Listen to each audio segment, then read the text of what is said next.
আসসালামু আলাইকুম। আমি এখন যে ফোনটার কাজ করতেছি, এটা হচ্ছে স্যামসাং A20 মডেলের একটা ফোন। তো এই ফোনটা সমস্যা ছিল, কাস্টমার ডেড অবস্থায় নিয়ে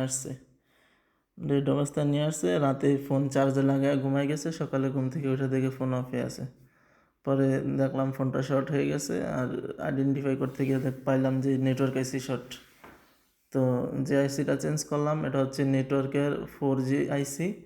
এটার নাম্বার হচ্ছে 114640। তো এই আইসিটা স্যামসাংয়ের ক্ষেত্রে, অনেক মোবাইলের ক্ষেত্রে এই আইসিটা শর্ট হয়, আবার কিছু কিছু ক্ষেত্রে অন্য কোনো ক্যাপাসিটার বা অন্য কোনো কম্পোনেন্ট শর্ট হতে পারে।